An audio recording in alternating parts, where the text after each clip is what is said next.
family. This lesson is called The Last Trump, the 44th President of the United States, and the last king or man of Mystery Babylon. There's a copyright disclaimer that allows me to use certain works for educational purposes. It's fair use, nonprofit. And this warning is for persons, agencies, attorneys that may file false or frivolous complaints. They may be subject to digital millennium. Copyright complaints may be subject to civil liabilities for false and frivolous lawsuits. Again, this is fair use. Now, topics includes the last trump, how this relates to the numbers 11, 44, and 444, and how this ultimately represents the final end of the bankrupt American Republic. It is important to understand the nature and purpose of this kingdom, which we are in now, Mystery Babylon, what she is, and why I believe she's called Mystery Babylon, and about her kings, or men who served as her ruling presidents, to understand why her nation, which is the people and the land, are being judged, and how it relates to the final end of America and of all the West that's led by America, while the kingdoms of the East will rise. Why do I say that the last Trump, or President Trump being the last president of the United States, and why he is the 44th president? I will make my case as to why I believe this is true and how it's going to relate to the fulfillment of the following: Genesis chapter 15, Obadiah, Revelations chapter 18. But before I can say more, I have to first identify who are these so-called Americans and why this name isn't written as such in the Holy Bible. Now, this video here, I'm going to break it up into two parts to give you the complete understanding. And right now I'm just going to do part one, so you can stay tuned for part two. The number is 11. The meaning of number 11. The meaning of the number 11 is important in that it can symbolizes disorder, chaos, and judgment. Coming after 10, 11 represents, coming after 10, which represents law and responsibility. 11, however, represents the opposite, which is irresponsibility, law breaking, and which can bring disorder and judgment. In Genesis chapter 11, men rebelled against God, against Yahuwah Most Hayah, and built the Tower of Babel, and he judged them by confusing their language, resulting in worldwide chaos. Whereas, in contrast, the number 12 is one of the foundations of scriptures. The meaning of 12 is that it symbolizes Yahuwah's power and authority, as well as serving as the perfect governmental foundation. It also symbolizes completeness and the whole house of Israel as a nation, for there are 12 tribes of that nation. In the movie Leave the World Behind, they gave you subtle clues as to what's going to happen in America, which I've explained in a different video. But to come back to this video for a moment, from a radiation issue that this boy was having, a lot of his teeth fell out. But in this particular case, he pulled out 2 teeth at the same time while he was looking at it. And it shows that he pulled out, a 1 and a 1, 11, the way it is symbolized in this particular snapshot. Before the World Trade Centers were destroyed, that number represented the number 11. Those buildings represented the number 11. Notice how they're standing together like a number 11. And it's not coincidence that in September the 11th, 2001 was when those buildings were destroyed from a terroristic attack. Now, we all know, those of us that are in America, we know what 9/11 represents, or 9/11. There's something there, okay? Let's move on. So, in that, again, the movie Leave the World Behind, it showed when it was mass chaos, when all the satellites and the TVs went out during that, the EPM the EMP blast. This they made it a point to show that particular number. You see that's a 101, but if you negate the zero, it's just 11. And I'm coming to a point as to why I'm mentioning this 11. The 11 dukes of Edom, the true enemies of Jacob. Number 11 and Edom. There were 11 dukes of Edom. Edom was another name for Esau, who is Jacob's brother in the Bible. And he had a bitter hatred existed between the two. The dukes or chiefs of Edom were listed there from Tema all the way to Aram in Genesis chapter 36, verse 40 through 43. And these are 11 dukes. Now, the word duke right here, you see here, keep this in mind. There's a specific people that use this as a title of nobility. Okay? The 11 dukes of Edom. In Genesis chapter 27, verse 37, verse 40. And Isaac answered and said unto Esau, Behold, I have made him, Jacob, thy Lord, and all his brethren have I given to him for servants, and with corn and wine have I sustained him. For what shall I do now unto thee, my son? And Esau said unto his father, Hast thou but one blessing, my father? Bless me, even me also, O my father. And Esau lifted up his voice and wept. And Isaac his father answered and said unto him, Behold, thy dwelling shall be the fatness of the earth, and of the dew of heaven from above. And by thy sword shalt thou live, and shalt serve thy brother. And it shall come to pass that when thou shalt have the dominion, that thou shalt break his yoke from off thy neck. So what did this particular chapters, what do they mean in representing today? Jacob, Israel, will inherit the earth. Edom, the remnants of Edom, will serve Jacob. Esau wept and asked his father, bless him with something, anything. Esau begged Isaac for a blessing in a weeping voice with a defeated spirit because he sold his blessings. He didn't appreciate the precious gift of the birthright of the firstborn. He rejected it. He sold it to his brother Jacob, and Yahuwah our father saw that. Jacob said unto Esau, You will have the fatness, richness, and the precious things, and live a blessed, wealthy lifestyle, but only for a time, but only by thy sword, which means for him to get the blessing, he can't just earn it or been given it to it like Jacob was. He has to start wars and win wars. He has to kill, steal, and destroy, and take land and possessions, and take people's property, and even enslave people. So, but only by thy sword shalt thou live in your blessings, the fatness of the earth, or the material possessions. But you will serve Jacob at first, his descendants. Then you will have your dominion. When you break his control over you, he will be weakened and vulnerable when his blessings turn into curses, which points back to Genesis. This will point back to Deuteronomy chapter 28 because of the curses and blessings. When Jacob and his descendants, when they kept being cursed, and they kept transgressing against God's laws, that opened them up to be subject to the curses. And when that happens, Jacob was able to, Esau and his descendancy was able to come through and take over the world through transgressions. And we'll get into that a little bit more as to when that actually started. Esau in particular.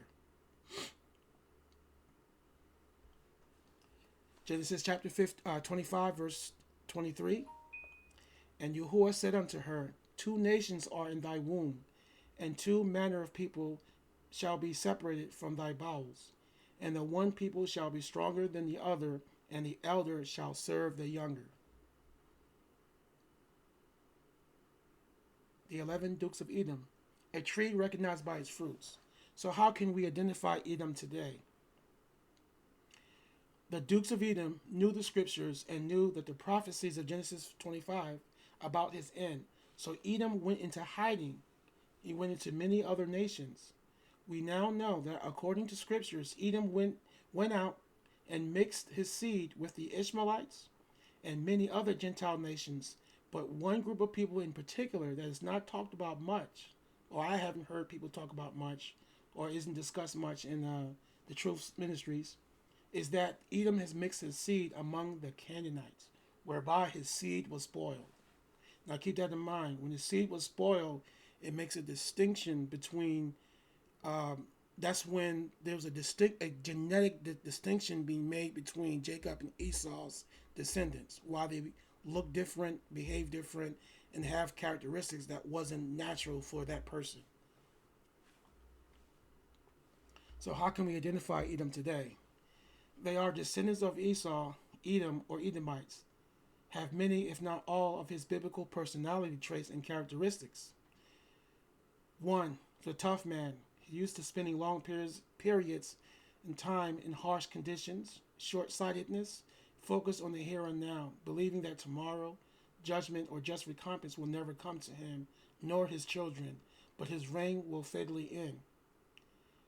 Controlled by instincts, they're inhibited only by their wild, animal-like appetites and instincts.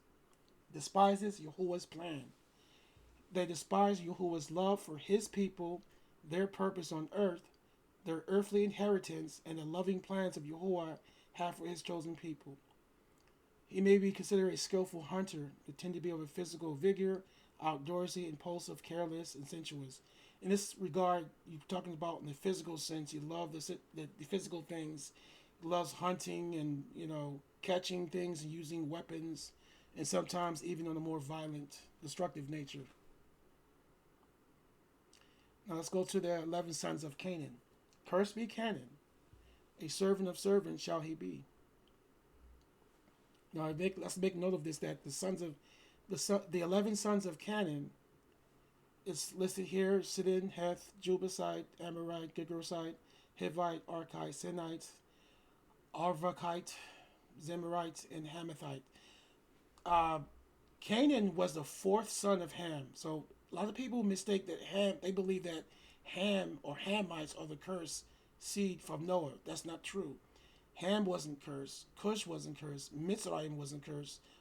Put wasn't cursed. It was the fourth son of Ham that was cursed. So this is where we get the first four from. He's the fourth son of Ham. And then he had children. He had 11 sons. And his fourth son is Amorite. It's right there. So keep that in mind. Genesis chapter 9, verse 25, 26, and 27. And he said, Cursed be Canaan, a servant of servants shall he be unto his brethren, which means all of the people of the earth, from the house of Shem, the house of Japheth, and the house of Ham, the tents of Ham, sorry. And he said, Blessed be the Lord of Shem, Yahuwah, and Canaan shall be his servant. Yahuwah shall enlarge Japheth, and he shall dwell in the tents of Shem, and Canaan shall be his servant. Notice that. So, cursed be Canaan, a servant of servants. So, to understand what's happening here, Japheth's tent will serve Shem. Ham's tent will serve Shem. However, the subset of Ham, which is Canaan, these people will serve not only Ham, but they will also serve Japheth and Shem. The number 11 again in plain sight. This is another aerial view of the Twin Towers, what they call it, what they used to call it anyway. It represented number 11. Of all places, they put this in New York City, where it's the financial capital of the world, of Mystery Babylon, a.k.a. America, which took over the financial capital of the world from London.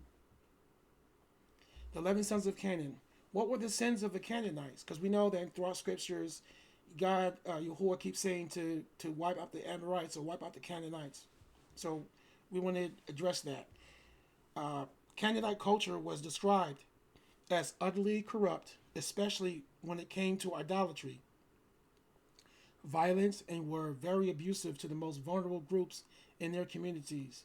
They are described as practicing in destructive sexual behaviors, injustices, and harmful rituals in worship, along with body mutilation. They were very active in child sacrifices to their Canaanite gods, Moloch and Baal. They passing their children through the fire, basically killing the children in fire, especially their first born male child for mammon and social elevation among the other Canaanites. Today, this practice is called family planning or reproductive rights, aka abortion. So you see where I'm going with this, right, people? Right, family?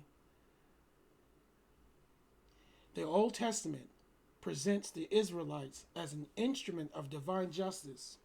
These are not depicted as battles for plunder or power grabs. Rather, the Israelites' conquest of Canaan was an act of divine punishment on an extremely corrupt society, which Israel was commanded by the Most High Yahuwah to wipe them out, including all of their children and all of their cattle, because Yahuwah, the Most High Yah, has commanded it, and because Israel's failure, we suffer in affliction to this very day. So Matthew chapter 7, verse 16, verse 18, and verse 20, ye shall know them by their fruits. A good tree cannot bring forth evil fruits, neither can a corrupt tree bring forth good fruit. Wherefore, by their fruits ye shall know them. So where are the Canaanites today? How can we identify the Canaanites today based on their characteristics? And before I continue on, I'm not advocating that every single Canaanite individual is an evil person or fitted for destruction. That's not where I'm going with this. We're just talking about generalities. We're talking about the systems of control of government and how things are being orchestrated and ran today by way of the Dukes of Edom. Okay, they're actually being used. And to continue on, I want to focus my concentration of effort on this lesson with respect to the Amorites. Okay, not to exclude the others, but it's primarily the Amorites I'm talking about. Now let's begin. Their characteristics of fruits. They worship money. They place money above almost everything: people, relationships, treaties, agreements, the lives and healths of others or even themselves, the souls of men, their own health and interests, and of the earth herself. Child sacrifices, passing children through the fire of Molech, abortion, killing children for mammon and blessings, or they kill their children so that they can advance in the career, or they about to go into college. You know, the same old diatribe they use as to reason why they need to go ahead and kill their unborn child, so that they can be promoted in this world. They're cruel and evil. They don't regard the young nor the old. They have an old habit and long history of preying on the weak, the poor, the vulnerable, the young and the old alike, and especially those who are not of their kin. They worship power. Not only do they idolize money, but they idolize and worship those with power, or those with money and power. Number 5, sexual perversions. Loving on animals, free love, quote unquote, sexual promotions in social, educational, and other inappropriate settings. They're very violent. Wars are used to eliminate populations for mere profit, for land grabs, for political dominance, for human sacrifices to their other Canaanite or Amorite gods. Guilty to many, but they hold themselves not guilty. They can kill a man in the street and hold themselves not guilty. You know, it's so many things that I can get into that, but that's not the point of this particular conversation. They have no honor. They do not honor their own word. They don't honor their own laws. They don't honor their own agreements, their treaties, or their contracts with others when it's inconvenient for them. It is these same people that claim manifest destiny, but will charge others for murder, theft, and trespass. Then they renege on 40 acres and a mule. We ain't forgetting that. Lastly, lawlessness. They don't honor nor recognize international laws, but use the color of law they call rules-based international order, which is basically a bunch of mumbo jumbo. But which benefits primarily the West to the detriment of the East and to the global South. According to this view, the rule-based international order may be seen as the United States of America's alternative to actual international law, an order that encapsulates international law as interpreted by the United States, accordingly with its national interests, a hybrid, meaning whatever the American led West wants it to mean at any given time as long as it benefits America at the time. Who are these Canaanites today based on their fruits? The Canaanites today are none other than the Anglo Saxons. The 11 sons of Canaan were mixed with the 11 sons or dukes of Edom. You'll note that duke is a title of Anglo Saxon nobility, where in some cases raised to kings and queens of many European nations, even unto today. As stated before, Edom is hiding in other nations, but most notably for this conversation, the Ashkenazi, the Kittim, which is Rome, Tarshish, Tubal, and Togarmah, Ishmael, which is the Arabs, the Ishmaelites, but mostly in number and percentages, they are probably mixed with the sons of Canaan. So we can see, because I mentioned before that they're primarily concentrated in the Amorites, we can see that the Amorites, which is the Canaan's fourth son, were chosen to quote unquote oversee the slavery, affliction, the detention of Judah, who is the fourth son of Jacob. It is also noteworthy that Canaan was the fourth son of Ham. From here we get 44 and 444, which we will discuss later in this lesson. Edom is indeed ruling over the whole earth, but he hides behind a banner of white supremacy or white man face or not white man face. I didn't mean to say that. He hides behind the banner of white supremacy. He hides behind white people. So you can't see who he is for who he really is. So that's the true enemy. It's the Edom, the Dukes of Edom, who are hiding, and they're hiding in this group of people, this large aggregate number of people called white people, and they use white supremacy as a primary weapon. And it's within the West in particular. Since Edom now appears white, he rules over all the nations by way of the sword. The Americans led Western powers in all of its forms. Cursed be Canaan, his descendants. A servant of servants shall he be. So what does a servant of servants mean? They would not only serve the nation of kings and priests, but they also shall serve other servants. They will become slaves in these last days. Slaves they will be. The Bible says that they will serve in not only the tents of Shem and the tents of Japheth, but they will also serve the other houses of Ham. As these people will not have a home of their own, nor will they be left to themselves in their own land as before. No, never again. Revelation 13 verse 10. He that leadeth into captivity shall go into captivity. He that killeth with the sword must be killed with the sword. Here is the patience and the faith of the saints. Now, before I continue, we got some questions here. How do I know that America is Mystery Babylon? Well, based on Genesis chapter 15, based on Revelations chapter 18, Obadiah, the book of Obadiah, and many others, I'll have to say that America fits the description of Mystery Babylon. And why do I say Mystery Babylon and not just Babylon in general? I'm going to get into that. So we understand that Esau, when he was walking in the day, during the days of King Nimrod, when he was the king of the earth at the time, the known world, the first Babylonian king, or what's referred to as Babylon, he killed Esau. Blessings came from the edge of the sword. He killed Nimrod, and then that's where he began. That was the seed, I should say, the seedlings that started his reign over the earth.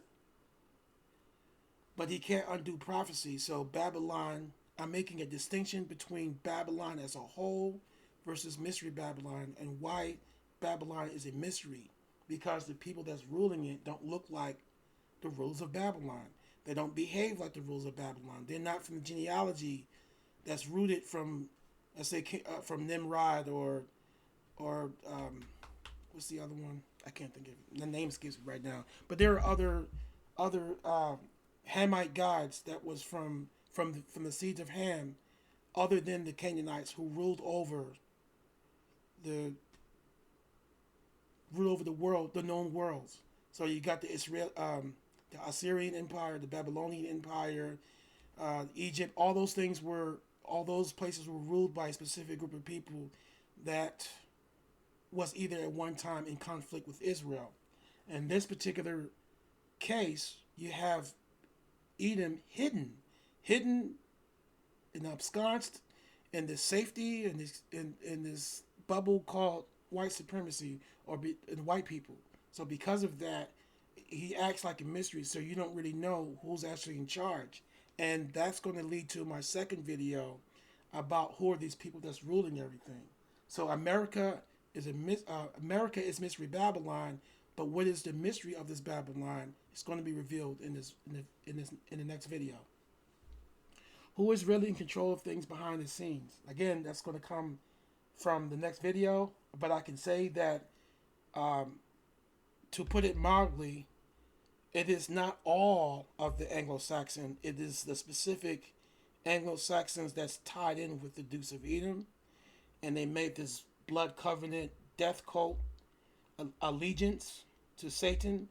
So if you look at it as a satanic death cult of the Anglo-Saxon leadership, we can refer to those people as the syndicate.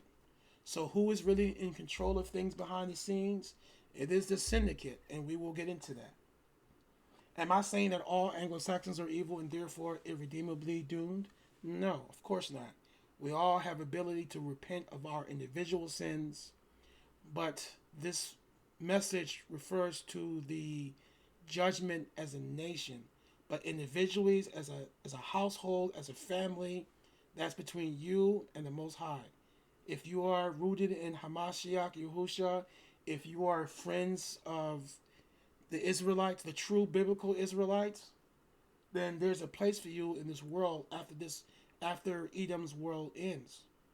So it's not every specific individual. It's just the people that are actually committing the evil, and those are not covered by Hamashiach's blood, whose blood was shed for the remission of all sins. Okay, so what did this mean to me, and how should I proceed with this knowledge? Again, so we have to take stock in understanding this. In the large grand scheme of things,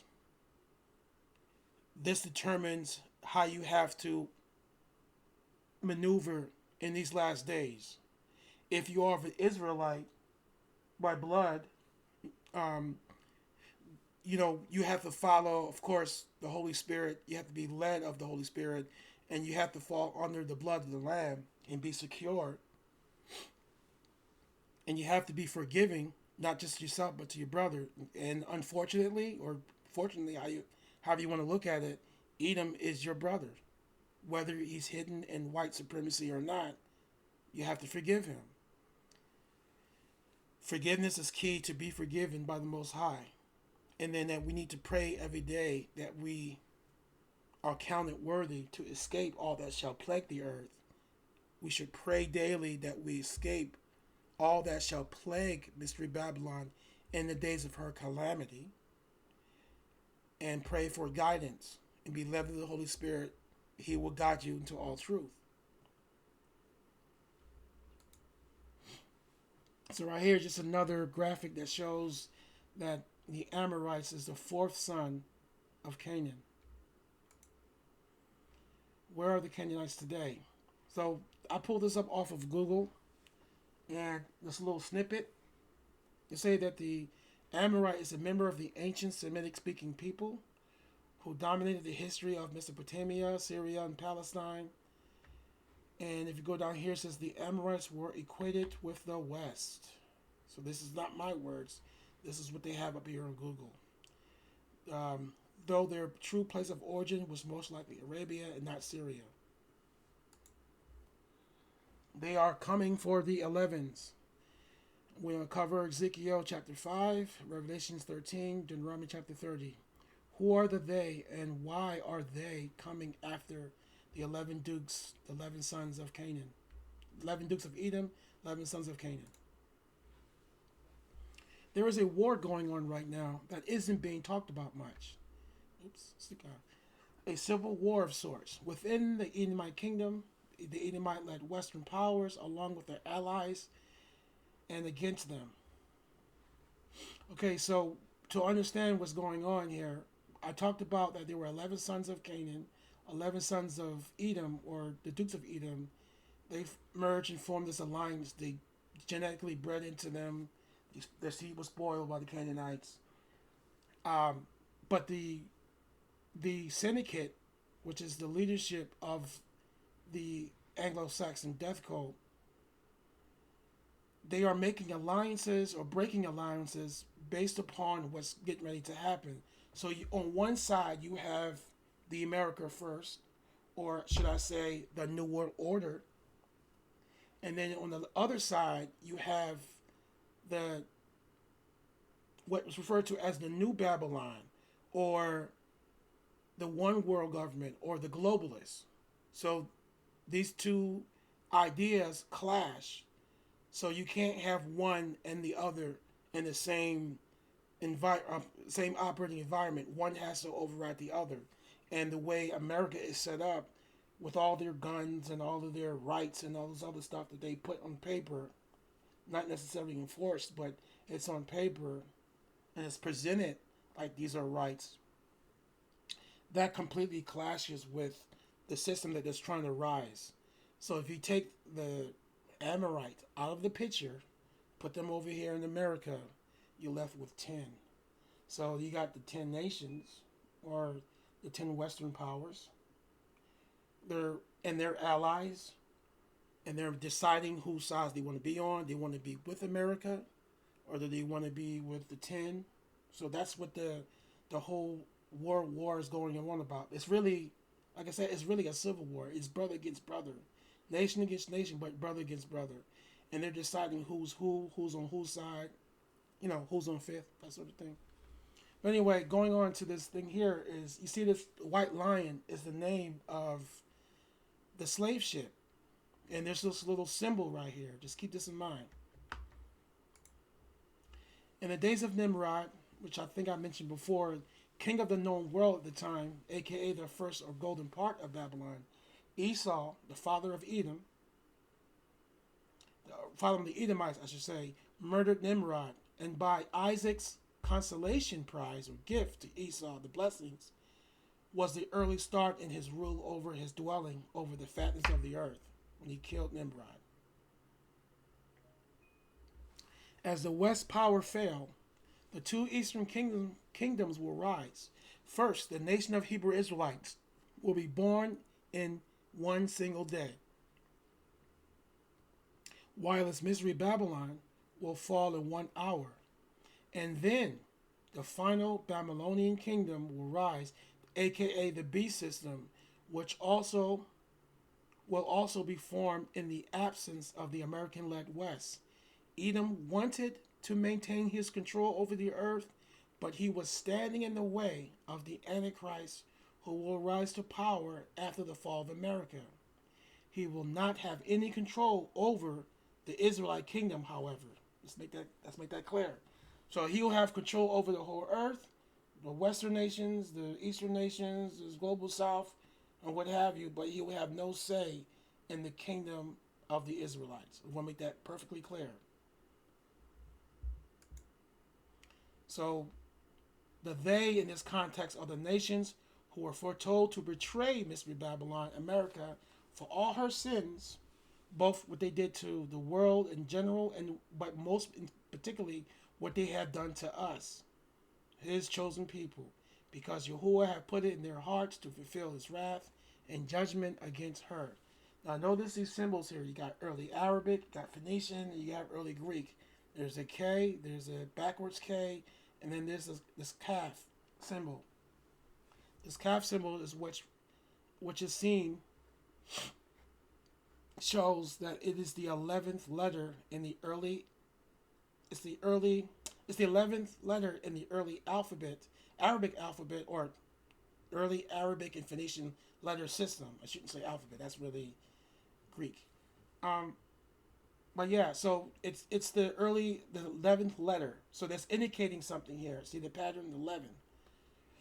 And also note that in the early Greek, the letter K phonetically pronounced as a hard C, as in canon.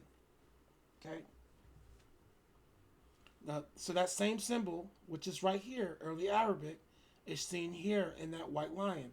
The movie Leave the World Behind, the white lion is the name of the slave ship that brought the first of the Hebrew slaves onto the shores of this new land now known as America. The 11th Arabic symbol was used since the Arabs are well known for their slave trading in the early part of the African Atlantic slave trade. So now they're coming full circle. They're coming after these people, the 11, or the ones that line themselves up with the America First, the ones who line themselves up with, or those that are sealed in judgment with America. That's what this symbolizes right here. Let's be clear on that. It's not for everyone who lives in America. It's those that are judged in America because of what America has done on Mystery Babylon. Then again, that's the number 11, plain sight. Number 11 in plain sight. Ezekiel 5, verse 12. A third part of thee shall die with the pestilence and with the famine, and shall be consumed in the midst of thee. And a third part shall fall by the sword round about thee. And I will scatter a third part into all the winds, and I will draw out a sword after them. The scripture says that Mystery Babylon, her inhabitants, one third will die by hunger and disease, one third will die by war, World War III, Civil War, and one third will remain, and one third that remain will go into captivity into all nations.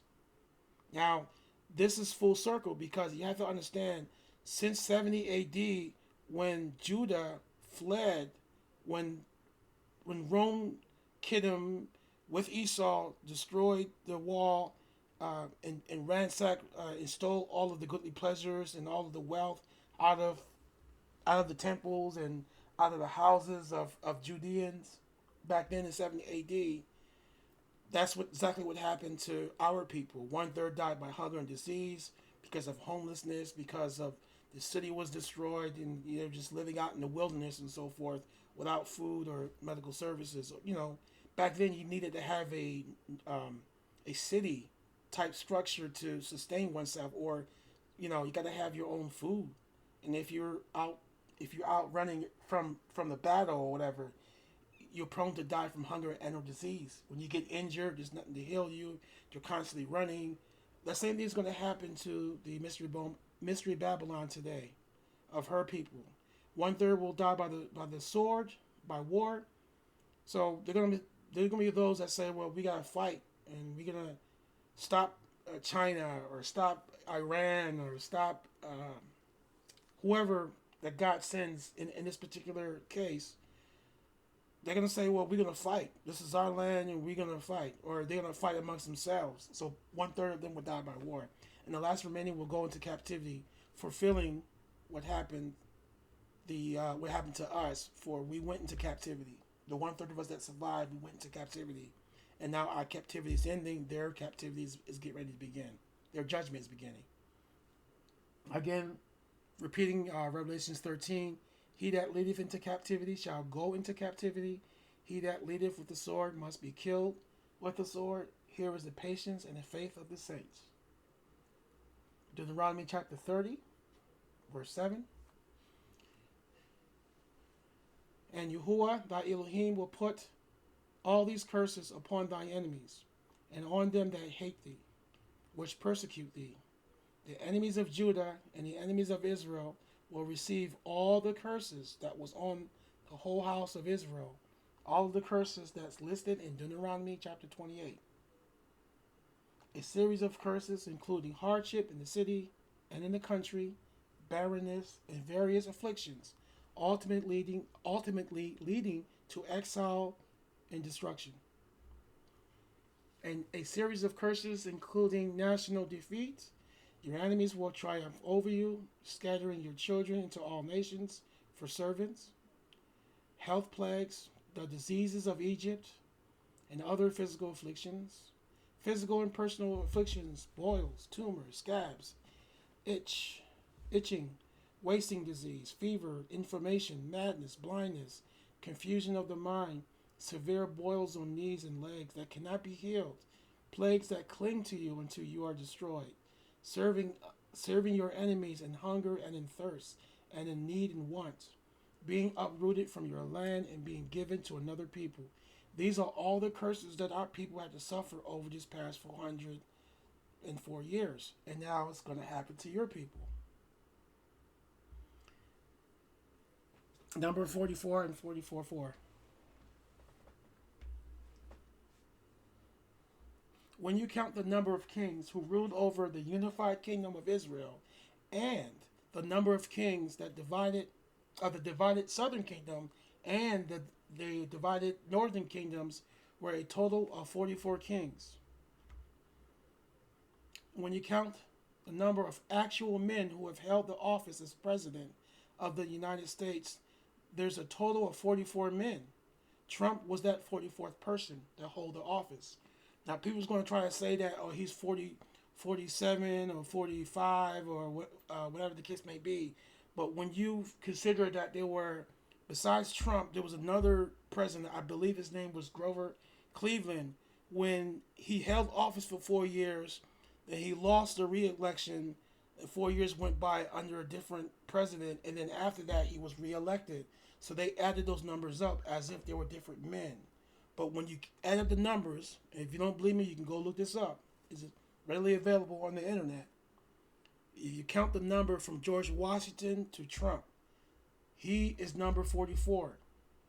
Now, Biden could be said that he's truly the 45th president, but the reason why I'm saying 44 is significant and the last president, because let's be honest, we know that he wasn't, even though that Biden was 45th president, he was in office, he wasn't running anything. Let's just be clear on that. Let's just be honest. So Trump was the 44th and the last person to hold the office of president. And this is why I believe that this is the last presidency. He even said it himself that if he could, he would run again as the third president. And he told the Christians that even though he's not a Christian, he said he loved the Christians to vote for him during his last election cycle, and you wouldn't have to worry about voting ever again. So that should tell you something right there. This number is significant with respect to the end of Mystery Babylon. Also, as a side note, I think I brought this up before. When there was a rap video that said, "Kick in the door, wave in the 4-4." So the 4-4 is a destructive number in that context. And we believe that this is what's happening now.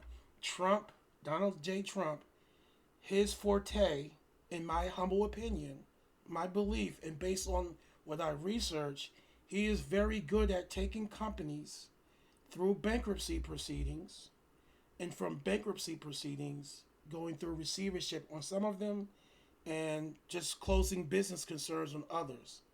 Now, this goes into the idea that Mystery Babylon, when it talks about the Mystery Babylon is fallen, is fallen. Notice how that verse in Revelation 18 mentions it twice. So you have Mystery Babylon, or America, is fallen internally, is falling externally.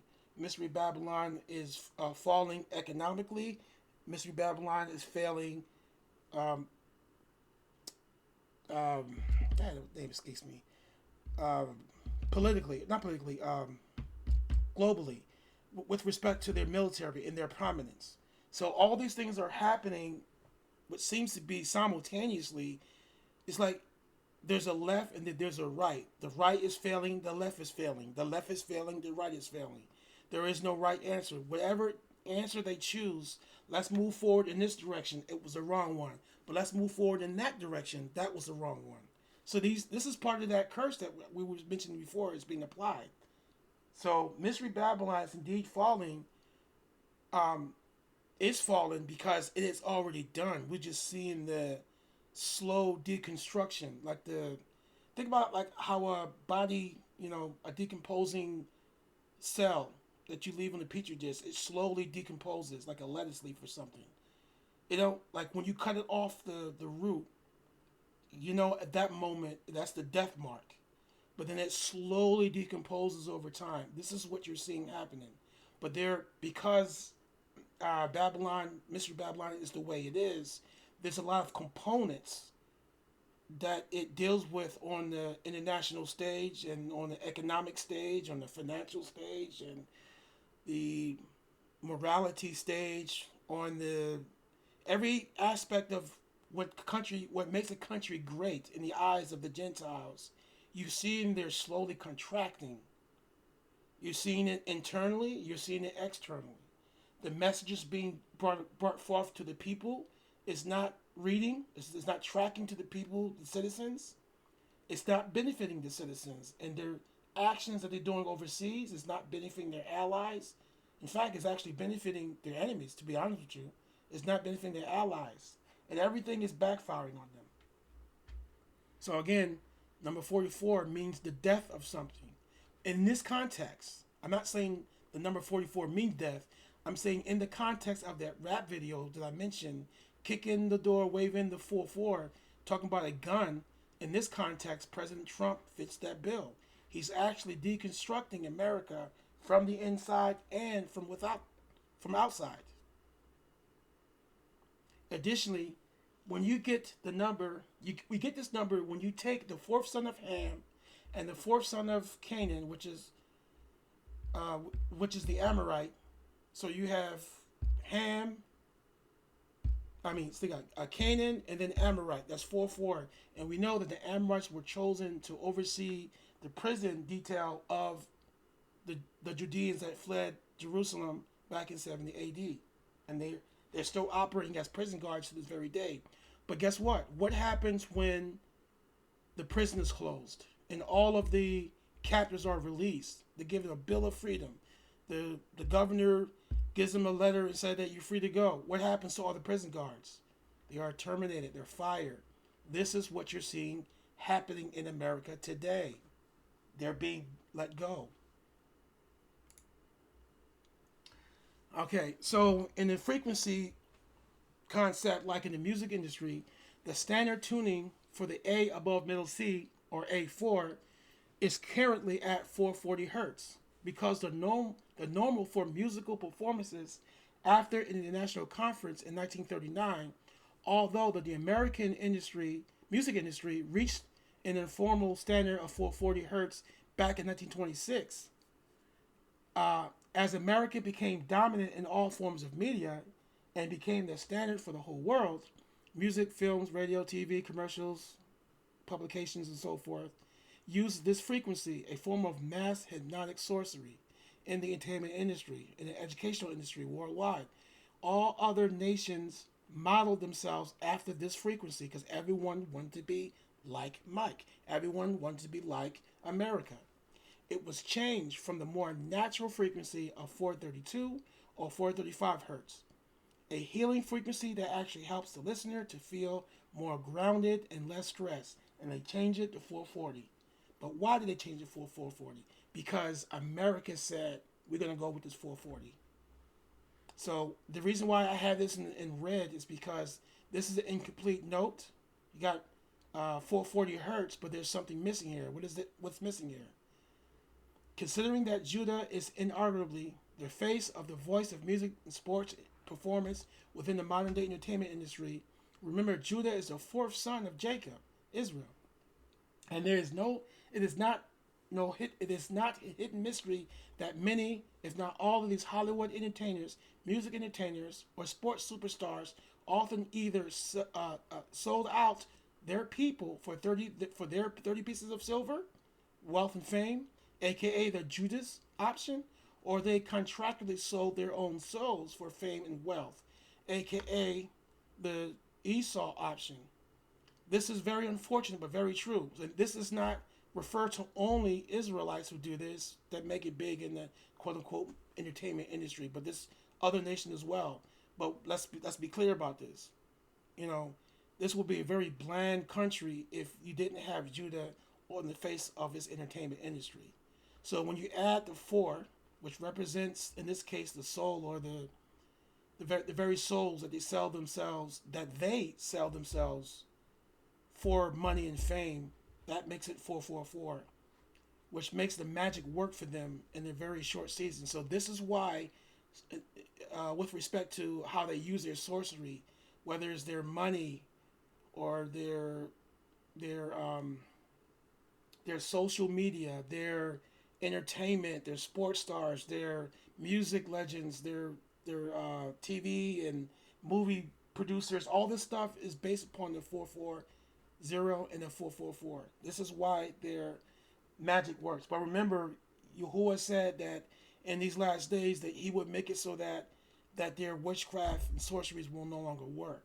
So part of deconstructing that to stop them from using that magic on you is to understand what they're doing and how they're doing it. So now you understand why this has to happen, which is very, very bad, for them to make it big, or for this to happen, which, like I said, is the Judas option.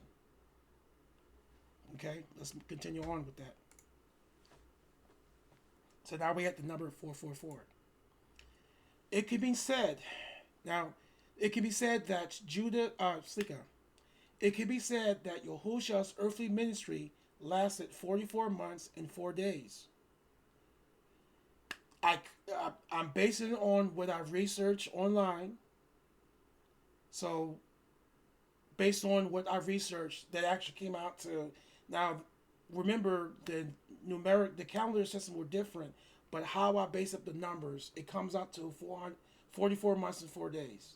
Okay, so please excuse me if this is incorrect, but for the purpose of this example, I'm putting this here. The next one is Ezekiel chapter 1. 5 and 6. Also, out of the midst thereof came the likeness of four living creatures, and there was their appearance. They had the likeness of a man, and everyone had four faces, and everyone had four wings. So again, you get 444. Four living creatures, each had four faces, and each had four wings. And the Hebrew gematria, which is the science of numbers, for the word Damascus is 444. The name of the city that appears in the Holy Bible 60 times. Damascus is the capital of the modern day Syria. It is the oldest continuously inhabited place on earth that we know of. And according to Amos chapter 1 and Jeremiah chapter 29, that we know that Syria, with respect to the prophecy, what's going to happen, not Syria, but Damascus, what's going to happen in Damascus, we know that we're in these end times. That there's a prophecy that has not yet been fulfilled, but will be fulfilled. So we will definitely know that we're in the last days. Now going on from there, Persia, Medes, or the Iranians. Iran seized the U.S. embassy in Tehran on November 4th, 1979, which they held 52 American hostages for 444 days, a period that significantly impacted the U.S.-Iran relations and domestic policies. From then on, Iran and U.S. have always been at odds. And Isaiah 13 describes the destruction of Mystery Babylon. Yahuwah will stir up the Medes. She will become completely desolate, and all who flee her will be hunted and killed. The Medes will do this, according to Isaiah 13. Okay, now it's interesting to note that of all the negotiations, the people that were sent over there, the American embassy, to free those people, it didn't bear fruit. It wasn't until a black man, i.e., a Judah from the tribe of Judah, he went over there and he was able to free. After 444 days, he was able to free them. Jesse Jackson was his name. is his name. He went over there and he freed those hostages, whereas none of the other quote unquote non-Israelite negotiator was able to do that. I find that interesting. Okay, so the end of the world of Esau. We know that in Second Esdras, we know that the end of the Esau is the end of the world, and Jacob is the beginning of the world that precedes it. We know that this world that's coming up, this war that's coming up, will be a civil war slash world war, but the theater, this war theater, will be based on the U.S. shores. It will be an American war.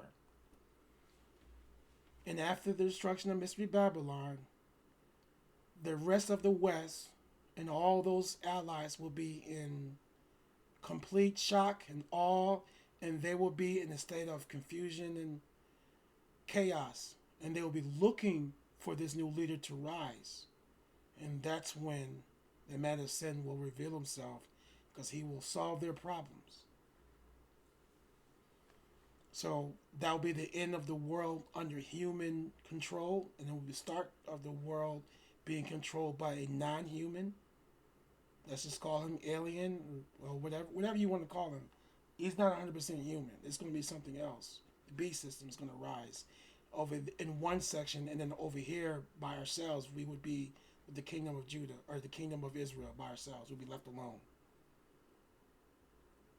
Now, lastly, before I end the talk, is how did all this come about? Specifically, how did they take over control and run everything? And how were they able to strategically hide themselves, all the stolen wealth, all of the stuff that they took from us, from Solomon's temple and the destructed temple, the deconstructed temple, all the stuff that was there when Rome laid siege to Jerusalem back in 70 A.D.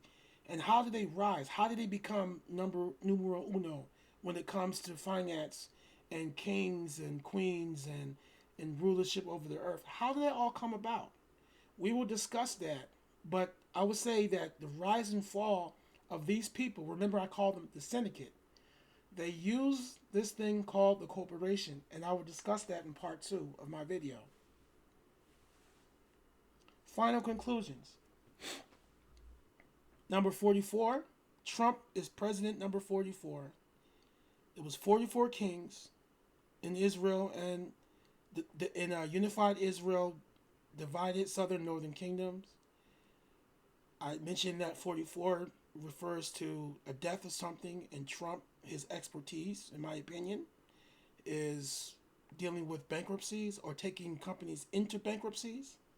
Now, this corporation that I just mentioned is going into receivership or is in receivership. They're deconstructing and running down operations. They're running down the school systems. They're running down the educational system and the medical, all these things that they were once benefited the people who ran the corporation that all operated as the privileged class or that operated as prison guards. These things are running down.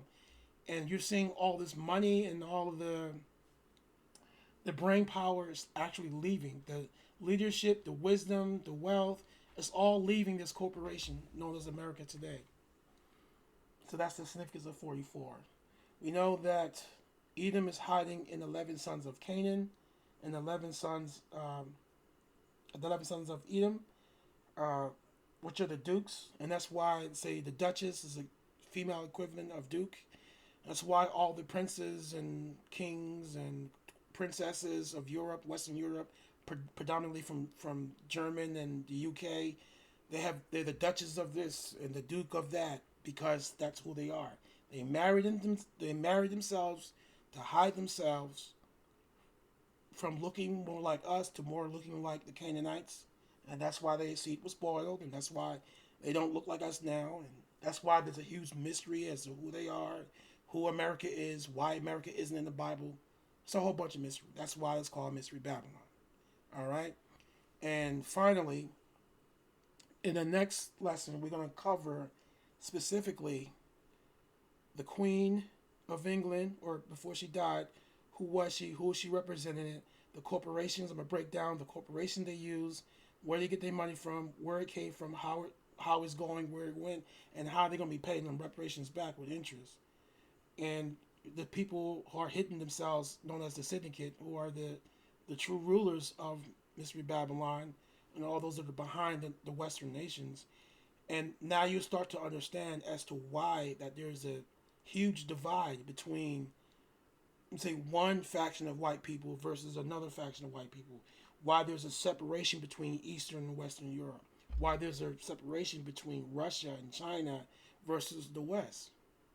You know, if they didn't speak and you just took one Russian person, stood them next to a person from Eastern Europe or Western Europe or America, and you just line them up like in a lineup, you would think they're all white people. You wouldn't, unless they opened their mouth and started to speak, or you notice the dress. If they all were dressed alike, you couldn't tell who they were.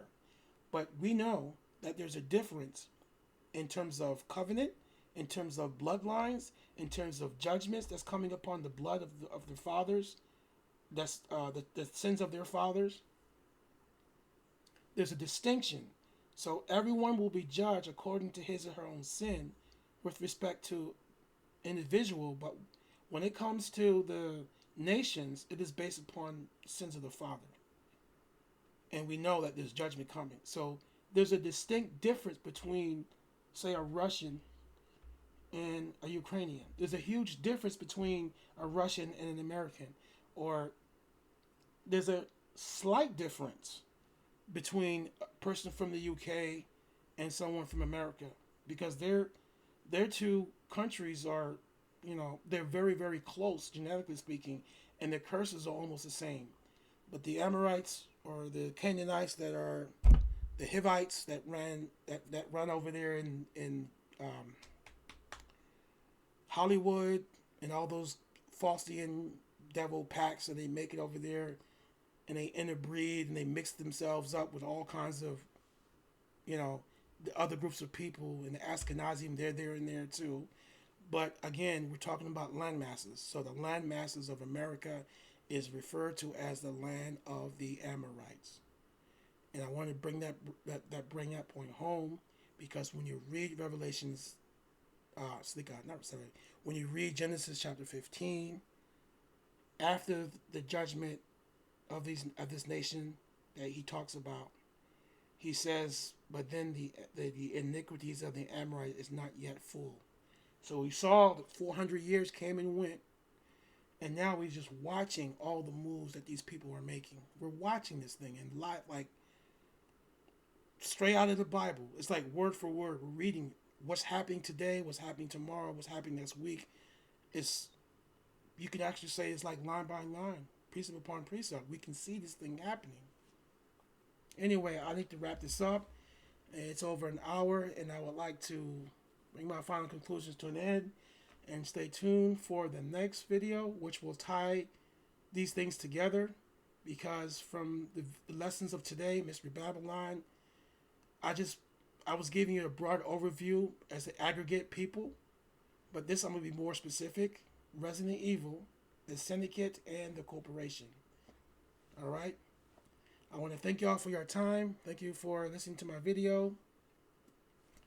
And I just want to say shalom. If you like my video and like to support my ministry, my truth ministry, please feel free, if you are led of the Spirit, to support me. My Cash App, Ilya Yehuda, on Cash App. And shalom. Thank you.